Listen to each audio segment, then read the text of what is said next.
Assalamualaikum sahabat sehat dimanapun Anda berada. Bagaimana kabar semuanya? Jumpa lagi dengan Dokter Gigiku, channel informasi seputar kesehatan gigi dan mulut Anda. Baik sahabat, pada kesempatan ini saya ingin membagikan sebuah informasi terkait penanganan komplikasi medis yang mungkin bisa terjadi pasca pencabutan, gitu ya. Jadi saya ambil salah satunya yang cukup biasanya ini cukup mengkhawatirkan atau cukup membuat pasien itu tidak tenang, yaitu liver clot atau current jelly clot. Jadi sahabat, perdarahan sendiri itu merupakan salah satu komplikasi medis yang mungkin bisa terjadi pada pasien pasca perawatan pencabutan atau segala jenis perawatan yang memang adanya pembedahan di situ, adanya perlukaan gitu ya, yang mengakibatkan perlukaan. Nah itu biasanya terjadi perdarahan. Baik pasien ini mempunyai masalah pada faktor-faktor pembekuan darahnya ataupun pasien normal gitu ya. Nah perdarahan sendiri ada 3 macam. Yang pertama ada perdarahan primer, yang kedua ada perdarahan intermediate, dan yang ketiga ada perdarahan sekunder. Nah, perdarahan primer di sini biasanya perdarahan yang terjadi pada saat perawatan itu berlangsung, sedangkan perdarahan intermediate itu perdarahan yang terjadi setelah perdarahan primer terjadi dan memanjang sampai kurang lebih 24 jam, dan perdarahan sekunder terjadi pasca perdarahan intermediate kurang lebih dari 24 jam sampai 3 hari itu berarti 36 jam. Nah, penyebabnya sendiri bermacam-macam. Perdarahan intermediate itu biasanya penyebabnya adalah kurangnya penekanan pada saat pasca pencabutan. Misalnya kita bicara tentang pencabutan ya, misalnya setelah dicabut kita biasanya diinstruksikan untuk menekan kasa atau tampon gitu ya. Biasanya kurang lebih 10-20 menit gitu. Nah ini biasanya kurang penekanannya. Jadi darah itu dia membeku di bagian permukaannya, di bagian permukaan saja, di atas. Tapi di bagian bawah itu dia tidak membeku, karena memang tidak ada tekanan yang menyebabkan sobekan pembuluh darah itu tertutup gitu ya. Nah yang kedua, memang vasokonstriksinya memang tidak ada kurangnya agen-agen yang memicu terjadinya pengkerutan gitu ya.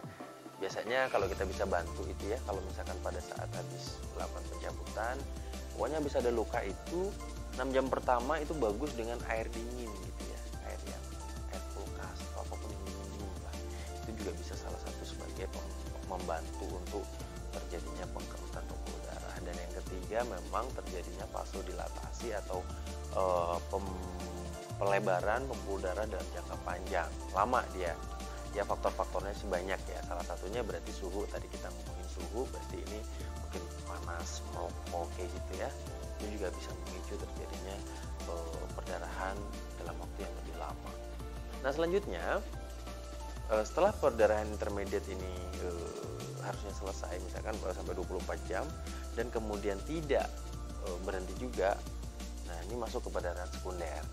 Nah, perdarahan sekunder ini memang penyebabnya bisa bermacam-macam. Salah satunya misalkan perdarahan sekunder ini terjadi akibat adanya infeksi. Terus yang kedua terjadi karena adanya serpihan dari mungkin tulang ya yang pecah atau patah gitu ya, jadi menyebabkan terganggunya proses koagulasi atau proses penggumpalan. Terus kemudian adanya serpihan gigi, baik email ataupun akarnya yang memang tertinggal gitu yang pecah di situ, dan kemudian itu benar-benar mengganggu terjadinya proses pembekuan darah atau koagulasi.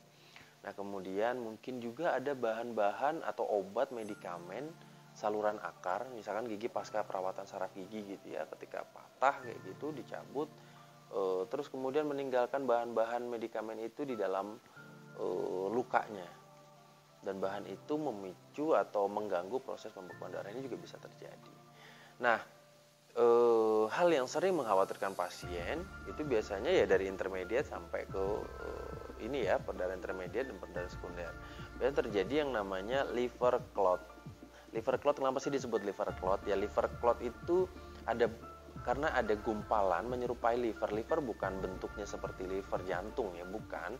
Tapi memang liver jantung, liver hati gitu ya. Bukan seperti bentuknya hati gitu, tapi memang bentuknya itu warnanya seperti liver, seperti hati, merah banget karena kayak memang gumpalan ini kayak akan hemoglobin yang berasal dari eritrosit atau sel darah merah gitu. Nah, saya sering beberapa kali menjumpai pasien yang memang itu sangat panik sampai 2 hari dia nggak berhenti. Nah, sampai muncul benjolan cukup banyak di area rongga mulutnya. Dan sebenarnya penanganannya cukup mudah sahabat. Penanganannya yaitu yang pertama yang bisa dilakukan di rumah nih ya, yang bisa dilakukan di rumah. Ambil aja tuh yang bekuan yang jeli-jelinya gitu ya. Liver clot atau currant jelly clot. Jadi kayak jeli-jeli memang yang warnanya dia kayak hati gitu, merah-merah hati. Ambil saja itu. Nggak usah ragu, nggak sakit juga. Dia kenyal-kenyal, ambil, bisa pakai pinset atau bisa pakai kalau di klinik sih gampang ya, dihisap aja pakai suction yang keras itu dia langsung hilang. Bisa dengan pinset atau bisa dengan tangan yang udah ini ya, udah dicuci dulu gitu kan, cuci tangan, atau dengan kasak dipegang, di swab gitu benar-benar sampai hilang. Yang kedua, setelah clotnya hilang ya, perdarahan sisanya itu dilakukan tapi benar-benar sampai hilang ya. Terus ambil kasak steril, bisa beli di apotik gitu ya, dilipat, gigit kencang, gigit aja. Benar-benar sampai ada tekanan di sininya kurang lebih 10-15 menit. Diperpanjang dari 20 menit gitu ya. Itu nggak apa-apa. Nah, apabila itu sudah dilakukan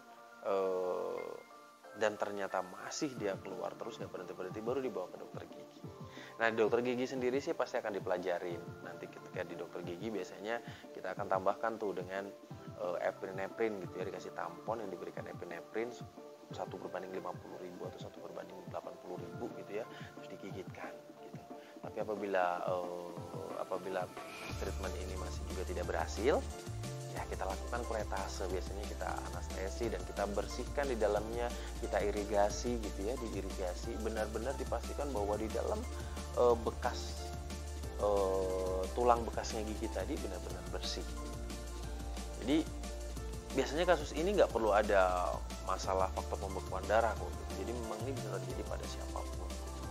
Dan biasanya penanganannya memang cukup mudah, cukup sederhana, dan cukup dibersihkan dan kemudian didrag ulang atau ditekan ulang, itu sudah menyelesaikan masalah.